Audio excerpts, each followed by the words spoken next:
Kita akan memasuki bagian 6, menemukan mengapa, topik 13, asal mula mengapa.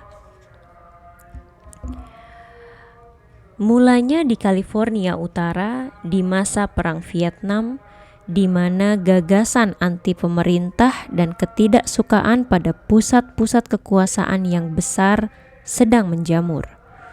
Dua pria belia memandang kekuasaan pemerintah dan korporasi sebagai musuh, bukan sekedar karena mereka besar, tetapi karena mereka menindas semangat perorangan. Kedua orang ini membayangkan sebuah dunia di mana setiap orang memiliki suara. Mereka membayangkan suatu saat ketika seseorang bisa melawan kekuasaan yang ada, asumsi lama, dan pikiran-pikiran status quo, dan sukses dalam menantang mereka, bahkan bisa mengarahkan mereka. Keduanya bergaul dengan orang-orang jenis hippie yang memiliki kepercayaan yang sama, tetapi mereka melihat sebuah cara lain untuk mengubah dunia tanpa perlu protes, demo, atau kegiatan yang melanggar hukum. Steve Wozniak dan Steve Jobs bertumbuh dewasa di masa ini. Bukan saja semangat revolusioner sedang sangat tinggi di California Utara, tetapi revolusi komputer juga sedang terjadi di masa dan tempat itu. Dan pada teknologi inilah keduanya melihat peluang untuk memulai revolusi mereka sendiri. Apple memberi kekuasaan kepada perorangan untuk melakukan hal yang sama dengan perusahaan, kenang Wozniak. Untuk pertama kalinya, satu orang bisa menandingi sebuah korporasi hanya karena mereka mempunyai kemampuan untuk menggunakan teknologi. Wozniak menjadikan Apple 1 dan kemudian Apple 2 cukup sederhana sehingga orang-orang bisa menggunakan kekuatan dan daya dari teknologi itu. Jobs mengetahui cara menjual. Jadi, lahirlah Apple Computer, sebuah perusahaan yang memiliki tujuan memberi daya kepada perorangan untuk berdiri menghadapi kekuasaan yang mapan. Memberdayakan pemimpi dan idealis untuk menantang status quo dan berhasil. Tetapi, isu perjuangan mereka, mengapa mereka, dimulai jauh sebelum Apple didirikan. Pada tahun 1971, bekerja dari kamar asrama Wozniak di UC Berkeley, kedua Steve itu membuat sesuatu yang mereka sebut Blue Box.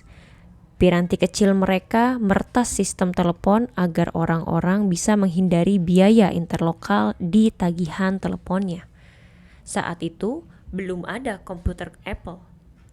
Tetapi Jobs dan Woz sudah menantang kekuasaan jenis saudara besar, yang dalam hal ini adalah Ma Bell, American Telephone and Telegraph, perusahaan telepon monopoli.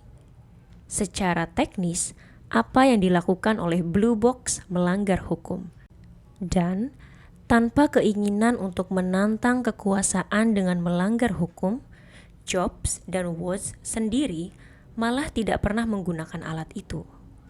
Tetapi mereka menyukai gagasan memberi kemampuan kepada perorangan untuk menghindarkan dirinya dari kewajiban mematuhi aturan main kekuatan monopolistik, sebuah tema yang terus diulang di masa depan Apple. Pada 1 April 1976, mereka mengulang lagi pola itu. Mereka menantang raksasa di industri komputer, terutama Big Blue, IBM. Sebelum Apple, menggunakan komputer berarti menghitung dengan menggunakan sebuah kartu berlubang untuk memberi instruksi kepada sebuah komputer kerangka utama besar yang bertengger di suatu pusat komputer di suatu tempat. IBM menargetkan teknologinya kepada korporasi dan bukan sebagai sarana bagi perorangan untuk menyasar korporasi seperti yang diniatkan oleh Apple. Dengan kejelasan tujuan dan disiplin yang menakjubkan, Keberhasilan Apple's komputer sepertinya mengikuti hukum penyebaran dengan sangat tepat. Pada tahun pertama bisnisnya, perusahaan menjual komputer senilai $1 juta kepada orang-orang yang percaya pada apa yang mereka percayai. Pada tahun kedua, mereka menjual komputer senilai $10 juta. Pada tahun ketiga, mereka adalah sebuah perusahaan bernilai $100 juta dan mereka mencapai status $1 miliar hanya dalam 6 tahun. Pada tahun 1984, dengan nama yang telah dikenal oleh semua orang, Apple meluncurkan Macintosh dengan iklan 1984 mereka yang tersohor yang diudarakan selama musim lomba Super Bowl. Disutradarai Ridley Scott, sutradara terkenal untuk film-film klasik seperti Blade Runner, iklan ini juga mengubah jalannya industri periklanan. Iklan Super Bowl pertama itu dihadirkan dalam tradisi tahunan iklan Super Bowl yang beranggaran besar dan sinematik. Dengan Macintosh, sekali lagi Apple mengubah tradisi dari bagaimana segala sesuatu dilakukan. Mereka menantang standar DOS Microsoft, sistem operasi standar yang digunakan oleh sebagian besar komputer pribadi pada saat itu. Macintosh adalah komputer pasar massal pertama yang menggunakan interface pengguna yang grafikal dan sebuah mouse, memungkinkan orang untuk sekedar menunjuk dan mengklik alih-alih memasukkan kode. Ironisnya, Microsoft lah yang mengambil konsep Apple dan memasalkannya dengan Windows, versi Gate dari interface pengguna yang grafikal. Kemampuan Apple untuk memicu revolusi dan kemampuan Microsoft untuk membawa gagasan kepada pasar massal adalah gambaran yang sempurna dari mengapa masing-masing perusahaan itu serta pendirinya. Jobs selalu soal menantang, dan Gates selalu soal memberi kepada orang banyak. Apple akan terus menantang dengan produk-produk lain yang mengikuti pola yang sama. Contoh terbarunya antara lain iPod dan yang lebih menonjol iTunes. Dengan teknologi-teknologi ini, Apple menantang status quo model bisnis industri musik. Suatu industri yang fokusnya sedang begitu teralihkan untuk melindungi hak milik intelektual dan model bisnis kunonya sehingga ia sibuk menuntut pembajak musik berusia 13 tahun, sementara Apple merumus ulang pasar musik online. Pola itu berulang lagi ketika Apple memperkenalkan iPhone. Pada saat itu, penyedia jaringan seluler lah dan bukan pembuat telepon yang memutuskan ciri-ciri dan kemampuan pesawat telepon. Misalnya, T-Mobile, Verizon Wireless, dan Sprint yang memberitahu apa yang harus dilakukan oleh Motorola, LG, dan Nokia. Apple mengubah semua itu ketika mereka mengumumkan bahwa dengan iPhone, mereka akan memberitahu apa yang akan dilakukan oleh pesawat telepon kepada penyedia jaringan. Ironisnya, perusahaan yang sebelumnya pernah ditantang oleh Apple dengan Blue Box-nya lah yang kali ini menunjukkan perilaku penganut dini yang klasik. AT&T adalah satu-satunya penyedia jaringan yang setuju dengan model baru ini. Jadi, terpiculah sebuah revolusi lain. Kecerdasan Apple untuk inovasi lahir dari mengapanya, dan itu tidak pernah berubah sejak perusahaan didirikan, bahkan tetap aman di tahun-tahun ketika Jobs tidak hadir. Industri-industri yang memegang teguh model-model bisnis lama haruslah berhati-hati. Mereka bisa jadi sasaran berikutnya. Jika Apple tetap setia pada mengapanya, industri televisi dan film bisa menjadi sasaran berikutnya. Kemampuan Apple untuk melakukan apa yang mereka lakukan tidaklah ada kaitannya dengan kemahiran di dalam industri. Semua perusahaan komputer dan teknologi telah membuka akses kepada orang-orang yang berbakat dan sumber daya dan sama pandainya untuk membuat semua produk yang dibuat oleh Apple. Kemampuan Apple itu berkaitan dengan tujuan, isu perjuangan atau kepercayaan yang dimulai bertahun-tahun yang lalu pada sepasang idealis di Cupertino, California. Saya ingin memasang lonceng di semesta, kata Steve Jobs. Dan itulah persisnya yang dilakukan Apple di industri-industri tempat ia bersaing. Apple lahir dari mengapa para pendirinya. Tidak ada perbedaan di antara keduanya. Apple hanya salah satu dari apanya Jobs dan mengapanya Woz. Kepribadian Jobs dan Woz persis sama. Malah sebenarnya, kepribadian semua orang yang secara naluriah tertarik kepada Apple adalah serupa. Tidak ada beda antara pelanggan Apple dan pegawai Apple. Yang satu percaya pada mengapanya Apple dan memilih bekerja bagi perusahaan itu, dan yang lain bekerja pada mengapanya Apple dan memilih membeli produknya. Ini hanya perbedaan perilaku. Begitu pula, tidak ada bedanya dengan pemegang saham yang setia. Apa yang mereka beli memang berbeda, tetapi alasan dari tindakan membeli dan kesetiaannya adalah sama. Produk-produk dari perusahaan telah menjadi lambang dari identitasnya sendiri. Orang-orang yang setia di luar perusahaan sering dikatakan sebagai bagian dari sekte Apple. Orang-orang yang setia di dalam perusahaan sering dikatakan sebagai bagian dari sekte Steve. Lambang-lambang mereka berbeda, tetapi pengabdian mereka kepada isu perjuangan adalah sama.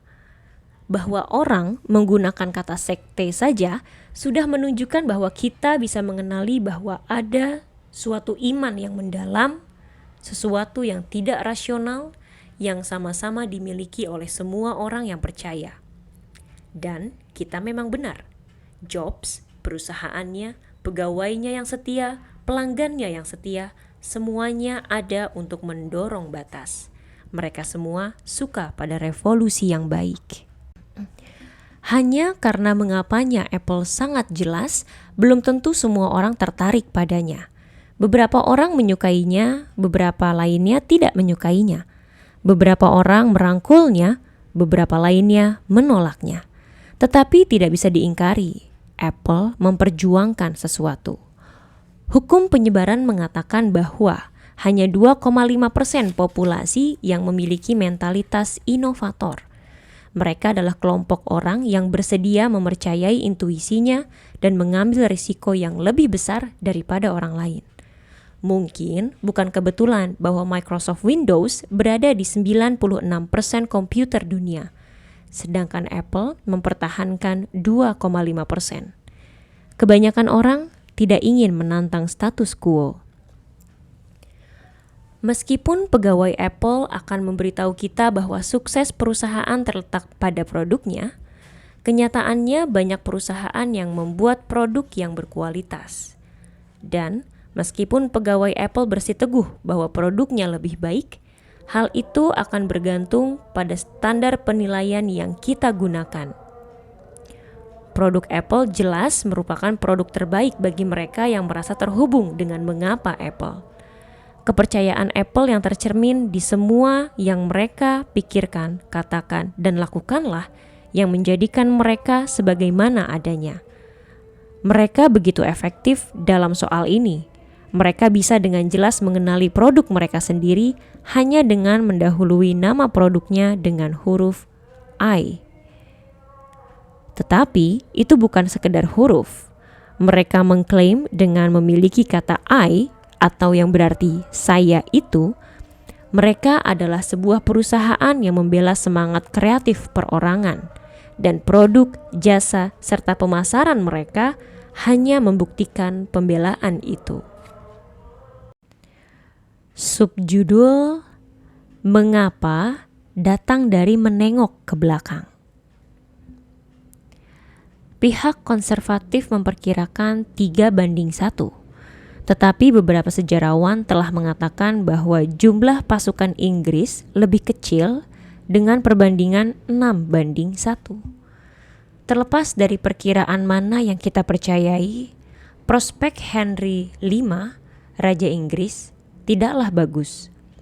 Saat itu adalah akhir bulan Oktober tahun 1415 dan pasukan Inggris sendiri siap bertempur melawan pasukan Prancis yang jauh lebih besar di Agincourt di utara Prancis. Tetapi jumlah pasukan hanyalah salah satu dari masalah Henry. Pasukan Inggris telah berjalan lebih dari 250 mil, menghabiskan hampir 3 minggu, dan telah kehilangan hampir 40% dari jumlah awalnya akibat penyakit. Sangat kontras, pasukan Perancis telah cukup istirahat dan bersemangat lebih tinggi. Pasukan Perancis yang lebih terlatih dan berpengalaman juga bersemangat akan kemungkinan membalas dendam kepada Inggris untuk mengimbangi penghinaan dari kekalahan-kekalahan sebelumnya. Dan di atas semua itu, persenjataan Perancis jauh lebih baik. Persenjataan Inggris lebih sedikit. Dan terlepas dari apapun perlindungan yang mereka miliki, tidaklah sebanding dengan persenjataan Perancis yang jauh lebih unggul. Tetapi, semua orang yang mengenal sejarah abad pertengahan Eropa sudah mengetahui hasil dari pertempuran di Agincourt. Terlepas dari kemungkinan yang sangat kecil, Inggris menang. Inggris memiliki sepotong teknologi penting yang mampu membingungkan Prancis dan memulai sebuah rantai peristiwa yang pada akhirnya mengakibatkan kekalahan Prancis. Inggris memiliki busur panjang, sebuah senjata dengan jangkauan yang menakjubkan di masa itu. Berdiri jauh dari medan perang, cukup jauh sehingga tidak diperlukan senjata yang berat, Inggris bisa melihat ke bawah, ke lembah, dan menghujani Perancis dengan panah. Tetapi teknologi dan jangkauan bukanlah hal yang memberi daya kepada panah. Pada dasarnya, panah hanyalah tangkai kayu kurus dengan ujung yang diruncingkan dan beberapa bulu di bagian belakang. Pada dasarnya, panah tidak dapat melawan pedang atau senjata penembus. Yang memberi daya kepada sebuah panah untuk menghadapi pengalaman, pelatihan, jumlah, dan senjata adalah momentum. Ketika melesat di udara, tangkai kayu yang lurus itu hanya menjadi sebuah daya kekuatan ketika ia bergerak cepat ke satu arah. Tetapi, apa hubungannya pertempuran di Agincourt dengan soal menemukan mengapa kita? Sebelum bisa mendapatkan daya atau mencapai suatu dampak, sebuah panah harus ditarik ke belakang 180 derajat dari sasaran. Dan dari situlah sebuah mengapa mendapatkan daya. Mengapa bukan datang dari melihat ke depan pada apa yang ingin kita capai dan mencari strategi yang cocok untuk tiba di sana. Mengapa bukan lahir dari riset pasar, bukan datang dari wawancara dengan pelanggan atau bahkan pegawai. Mengapa datang dari melihat ke arah yang sebaliknya, dari mana kita berada di saat ini. Menemukan mengapa adalah suatu proses penemuan, bukan penciptaan. Sama seperti mengapa milik Apple berkembang selama tahun 1960-an dan 1970-an yang penuh dengan semangat pemberontakan. Mengapa dari setiap orang atau organisasi datang dari masa lalu. Ia lahir dari cara dibesarkan dan pengalaman hidup seseorang atau sekelompok kecil orang. Setiap orang memiliki mengapa dan setiap organisasi juga memilikinya. Jangan lupa bahwa setiap organisasi adalah salah satu dari apa. Salah satu hal kasat mata yang telah dilakukan oleh seorang pendiri atau sekelompok pendiri di dalam hidupnya untuk membuktikan mengapa mereka. Setiap perusahaan, organisasi, atau kelompok yang memiliki kemampuan untuk menginspirasi dimulai oleh satu orang atau sekelompok kecil orang yang terinspirasi untuk melakukan sesuatu yang lebih besar dari dirinya sendiri. Ironisnya, mendapatkan kejelasan dari mengapa bukanlah bagian yang sulit. Yang lebih sulit adalah disiplin untuk mempercayai naluri, untuk tetap setia kepada tujuan, isu perjuangan, atau kepercayaan. Tetap seimbang dan autentik adalah bagian yang paling sulit. Orang yang mampu membangun megafon Dan bukan hanya membangun sebuah perusahaan, di seputar isu perjuangannya adalah orang yang mendapatkan kemampuan untuk menginspirasi. Dan dalam melakukannya, mereka mendapatkan daya untuk menggerakkan orang-orang. Mengenali mengapa dari sebuah perusahaan atau organisasi, atau memahami mengapa dari suatu gerakan sosial, selalu dimulai dari satu hal: diri kita. Subjudul: Saya Orang Gagal. Ada 3 bulan yang tertera untuk selamanya dalam ingatan saya. September sampai Desember 2005. Inilah saat ketika saya mencapai titik terendah dalam hidup. Saya memulai bisnis saya di bulan Februari 2002 dan itu terasa sangat menyenangkan. Saya penuh semangat. Sejak usia dini, saya bertujuan memulai bisnis sendiri. Itu adalah impian Amerika dan saya sedang menjalaninya. Seluruh harga diri saya dilandaskan pada kenyataan bahwa saya telah melakukannya. Saya telah mencebur dan rasanya sungguh luar biasa. Kalau saja orang bertanya apa yang saya lakukan, saya akan berdiri seperti George Reeves dari seri TV Superman lama. Saya akan berkacak pinggang, membusungkan dada, berdiri sedikit miring ke belakang, dan dengan kepala diangkat tinggi-tinggi, saya akan berdeklarasi, saya wirausahawan. Apa yang saya lakukan adalah cara untuk merumuskan diri sendiri, dan itu rasanya sangat bagus. Saya bukan seperti Superman, sayalah Superman. Seperti yang diketahui oleh setiap orang yang memulai bisnis, hal itu adalah lomba yang sangat menyenangkan. Ada angka statistik yang menggelantung di atas kepala kita. Lebih dari 90% bisnis baru mengalami kegagalan dalam 3 tahun pertama. Bagi setiap orang yang memiliki semangat bersaing di dalam dirinya, terutama seseorang yang merumuskan dirinya sebagai wirausahawan, berkacak pinggang, dada dibusungkan, dan berdiri sedikit miring ke belakang, kemungkinan gagal ini tidak menakutkan, tetapi justru memperbesar semangat. Kebodohan untuk berpikir bahwa kita adalah bagian dari sedikit orang yang berhasil melewati 3 tahun dan menantang kemungkinan yang ditunjukkan oleh statistik adalah bagian yang menjadikan wirausahawan sebagai wirausahawan yang digerakkan oleh gairah dan benar-benar tidak rasional. Setelah 1 tahun, kami merayakan. Bisnis kami masih berjalan. Kami sedang mengalahkan statistik. Kami sedang menghidupi impian. 2 tahun berlalu, lalu 3 tahun. Saya masih tidak tahu dengan pasti bagaimana kami melakukannya. Kami tidak pernah memberlakukan sistem dan proses dengan benar, tetapi masa bodoh. Bagaimanapun, kami telah mengalahkan statistik. Saya telah mencapai tujuan saya dan hanya itu yang penting.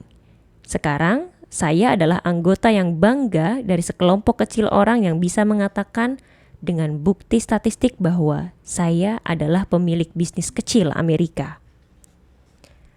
Tahun keempat ternyata sangat berbeda.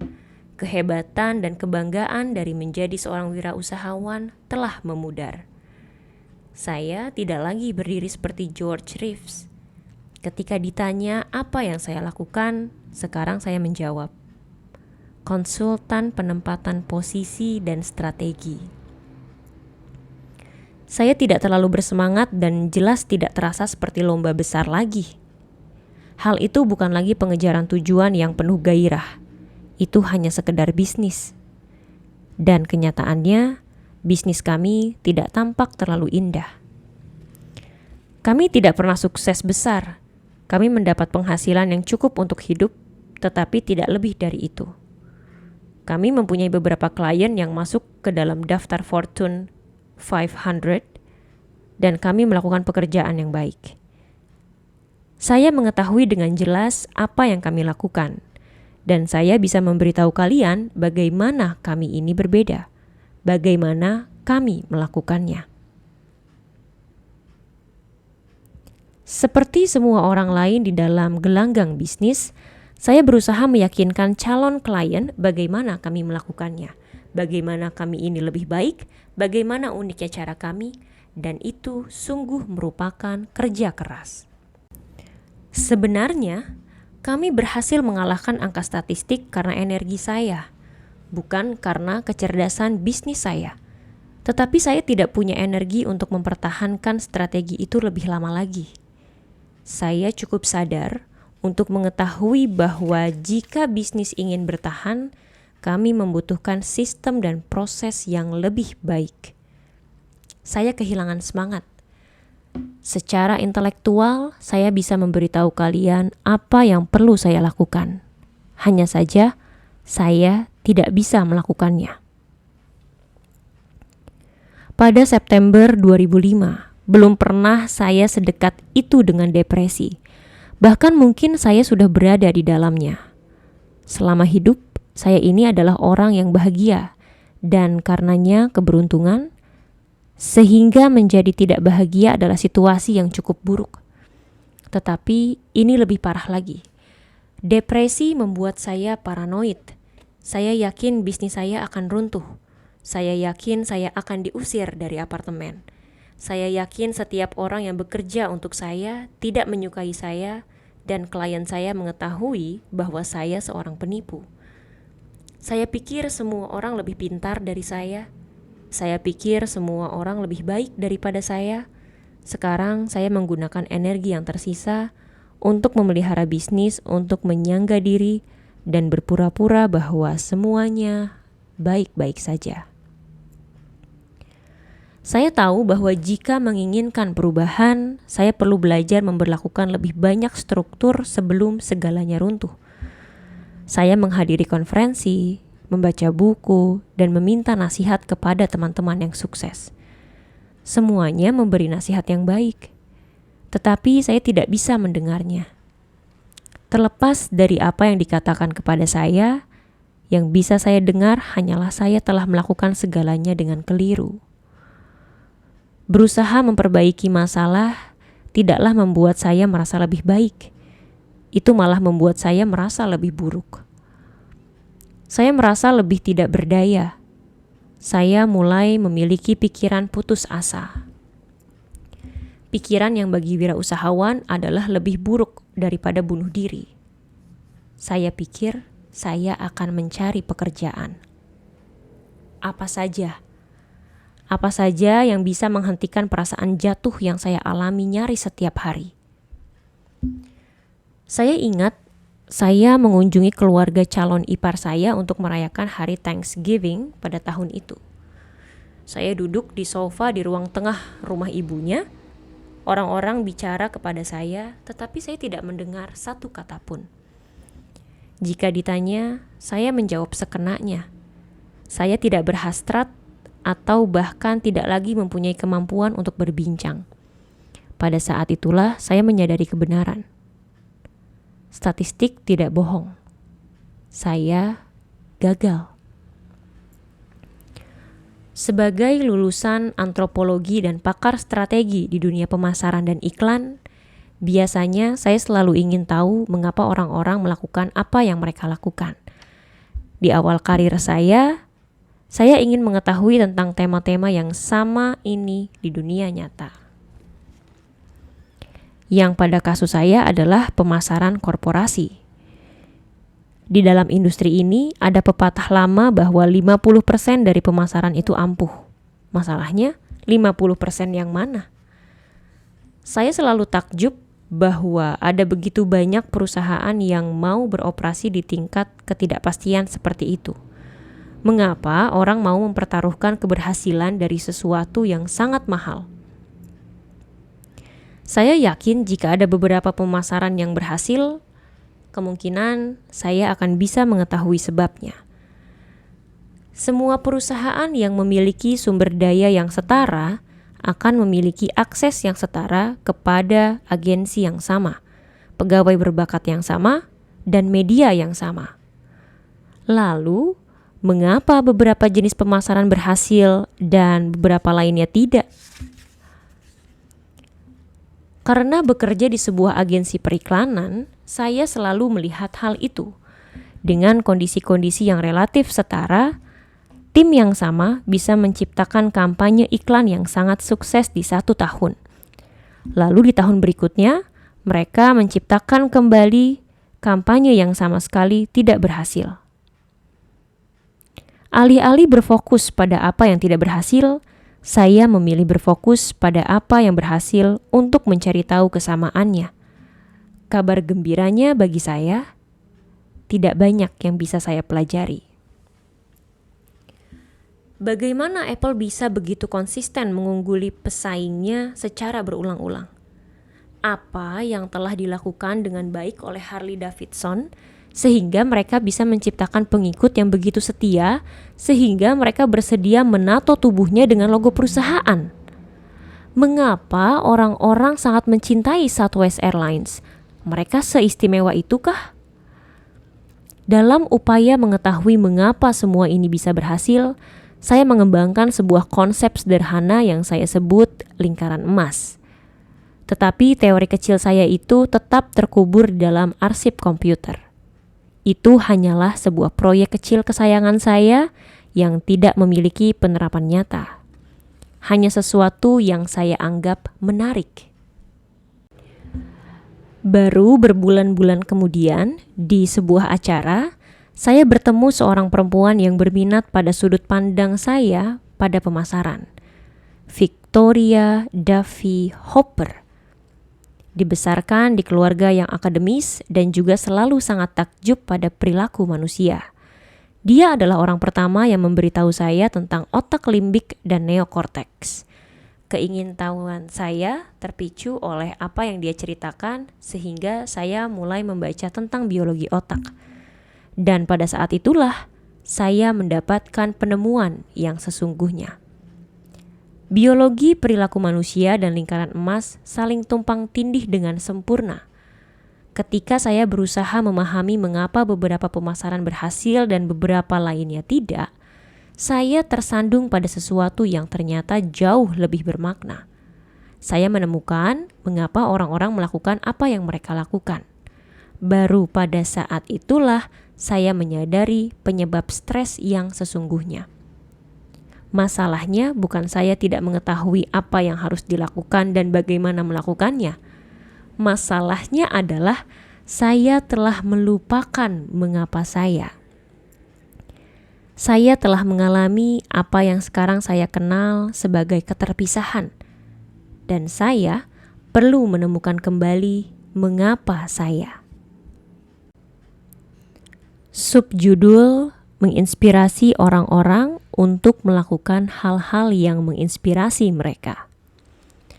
Henry Ford pernah berkata, "Jika Anda pikir Anda bisa atau Anda pikir Anda tidak bisa, maka Anda benar." Dia adalah seorang pria jenis mengapa yang cemerlang yang mengubah cara kerja suatu industri. Seorang pria yang memiliki semua karakteristik dari seorang pemimpin yang hebat, yang mengerti pentingnya sudut pandang. Saya tidak lebih bodoh daripada ketika saya memulai bisnis. Justru mungkin sebaliknya. Yang hilang dari saya adalah sudut pandang. Saya tahu apa yang sedang saya lakukan, tetapi saya lupa pada mengapa. Ada perbedaan antara lari sepenuh hati dengan mata terpejam dan lari sepenuh hati dengan mata terbuka. Selama 3 tahun, saya telah berlari sepenuh hati sampai jantung saya berdebar, tetapi mata saya terpejam. Saya memiliki passion dan energi, tetapi saya tidak punya fokus dan arah. Saya perlu mengingat apa yang pernah menginspirasi passion saya. Saya menjadi terobsesi dengan konsep mengapa. Saya seakan-akan ditelan oleh gagasan itu. Hanya itu yang saya bicarakan. Ketika melihat kembali cara saya dibesarkan, saya menemukan sebuah tema yang luar biasa. Apakah di antara teman-teman, di sekolah, atau secara profesional, saya selalu optimis. Sayalah yang menginspirasi orang-orang untuk percaya bahwa mereka bisa melakukan apapun yang mereka inginkan. Pola ini adalah mengapa saya, untuk menginspirasi. Tidak jadi soal apakah saya melakukannya di dunia pemasaran atau sebagai konsultan. Tidak menjadi soal apa jenis perusahaan atau industri di mana saya bekerja, untuk menginspirasi orang-orang melakukan hal-hal yang menginspirasi mereka, sehingga bersama-sama kita bisa mengubah dunia. Itulah jalan kemana saya sekarang mengabdikan seluruh hidup dan pekerjaan saya. Henry Ford akan bangga pada saya. Setelah berbulan-bulan berpikir bahwa saya tidak bisa, sekarang saya tahu bahwa saya bisa. Saya menjadikan diri saya sebagai kelinci percobaan konsep saya. Jika penyebab saya mencapai titik terendah dalam hidup adalah karena lingkaran emas saya tidak seimbang, maka saya perlu menyeimbangkannya lagi. Jika memang penting untuk memulai dengan mengapa, maka saya akan memulai dengan mengapa dalam segala sesuatu yang saya lakukan. Tidak satupun konsep di dalam buku ini yang belum saya praktikkan. Saya berdiri di hulu megafon saya dan bicara tentang mengapa saya kepada semua orang yang mau mendengarkan. Para pelopor yang mendengar isu perjuangan saya memandang saya sebagai sebuah alat di persenjataan mereka untuk mencapai mengapa mereka sendiri. Dan mereka memperkenalkan saya kepada orang-orang lain yang menurut mereka akan bisa saya inspirasi.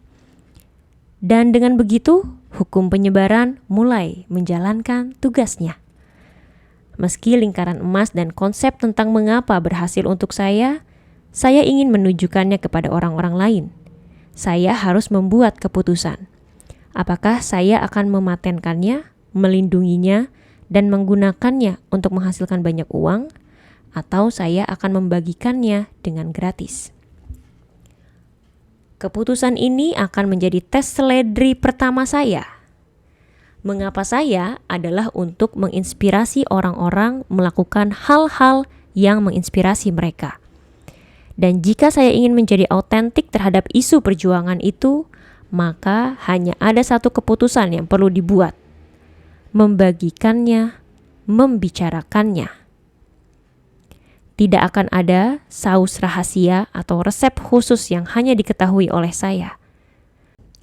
Visinya adalah membuat setiap orang dan setiap organisasi mengetahui mengapa masing-masing dan menggunakannya untuk kebaikan dari semua yang mereka lakukan.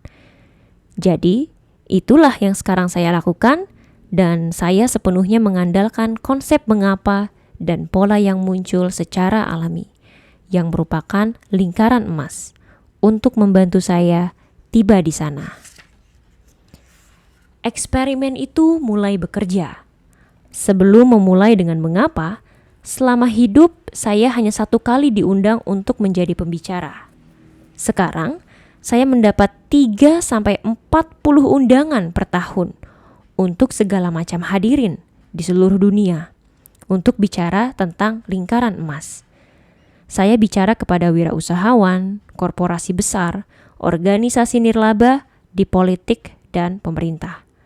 Saya bicara di Pentagon kepada para kepala staf dan sekretaris angkatan udara.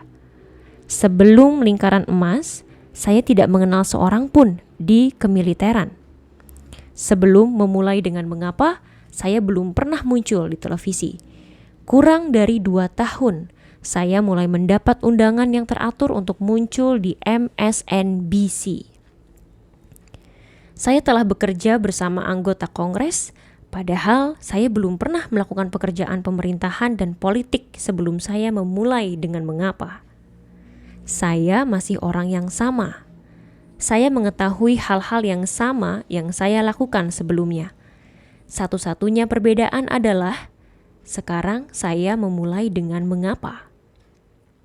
Seperti Gordon Bethune yang mengubah Continental dengan orang yang sama dan sarana yang sama, saya bisa mengubah segalanya dengan hal-hal yang telah saya ketahui dan lakukan. Saya tidak memiliki koneksi yang lebih baik dibandingkan semua orang lain. Saya tidak memiliki etika kerja yang lebih baik. Saya tidak kuliah di kampus Ivy League dan nilai saya di sekolah tinggi hanyalah rata-rata. Bagian yang paling lucu adalah saya tidak tahu bagaimana caranya membangun sebuah bisnis. Satu-satunya hal yang saya lakukan yang tidak dilakukan oleh sebagian besar orang lain adalah saya memulai dengan mengapa.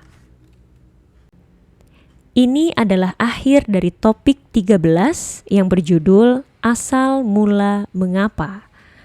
Selanjutnya, kita akan mendengarkan topik 14 yang merupakan topik terakhir dalam buku ini yang berjudul Persaingan Baru.